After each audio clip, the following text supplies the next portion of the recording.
Sarpadampat Singhania University, an initiative of JK Cement Limited. Join BTech, B Design, BCA, BBA, BBA LLB, MTech, MBA and PhD programs. Admissions open. सरकारी नियमों की आड़ में जब रिश्वत के सिक्के खनकने लगे और सिस्टम आंखें मूंद ले, तब हरियाली भी कटने लगती है।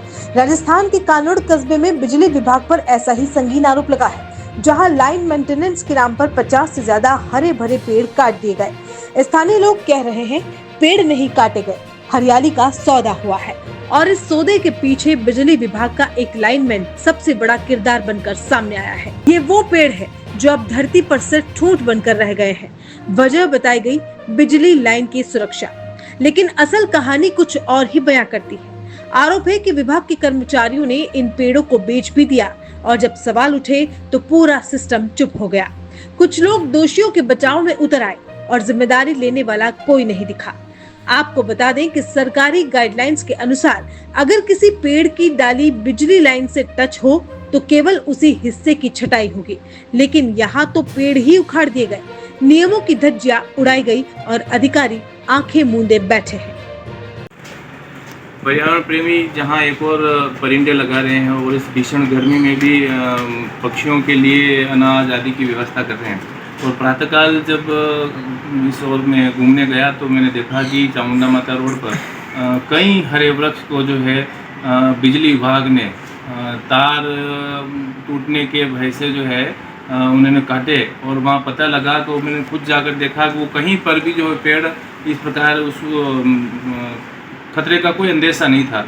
और यदि विभाग के कर्मचारियों को यदि ये वृक्ष कटिंग करनी थी तो कुछ छोटी मोटी कटिंग हो सकती थी, जैसा कि मीडिया ने खुद देखा है वहाँ पर जाकर कि ज़मीन बिल्कुल तने से बिल्कुल जड़ तक जो है उन पेड़ों को काट दिया गया।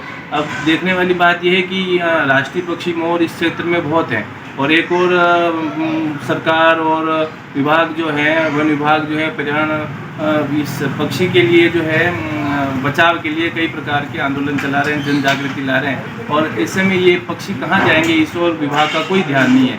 यदि विभाग और बिजली विभाग के कर्मचारी स्वयं जाकर वहाँ देखें तो अनगिनत पक्षी हैं, मोर पक्षी, जो पर्यावरण प्रेमियों के लिए बड़े आनंद का विषय है, बड़ी उनकी सेवा कर रहे हैं। वो ऐसे में पर्यावरण प्रेमियों के हृदय को बड़ी क्षति पहुँची है। और मैं चाहूँगा कि विभाग और सरकार इस विषय को गंभीरता से ले और जो भी दोषी हैं जिन्होंने इन पेड़ को कटाया है उनके खिलाफ सख्त से सख्त कार्रवाई होनी चाहिए। एक पेड़ को बड़ा करने में पूरा जीवन कब जाता है, 3-4 पीढ़ियाँ उस पेड़ के फल को नहीं देख पाती है। वैसे में इन पेड़ों को काटना बड़े हृदय को दुख पहुँचाया है और मैं चाहूँगा कि विभाग को ऐसे लोगों की जाँच करके कार्रवाई करनी चाहिए। कानोड़ कस्बे में अवैध रूप से काटे गए पेड़ सिर्फ पेड़ नहीं थे बल्कि एक इकोसिस्टम था। ऐसा करने के पीछे लालच है, मिलीभगत है और विभाग की चुप्पी इसका सबसे बड़ा सबूत है।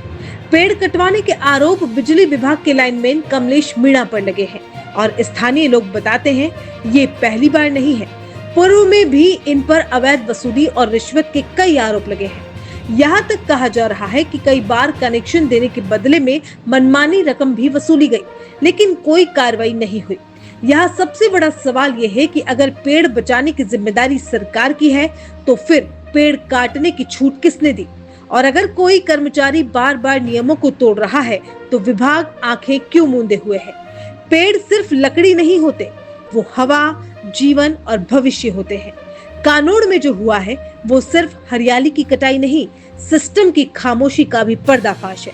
उदयपुर न्यूज इस हरियाली हत्याकांड की परतें खोलता रहेगा।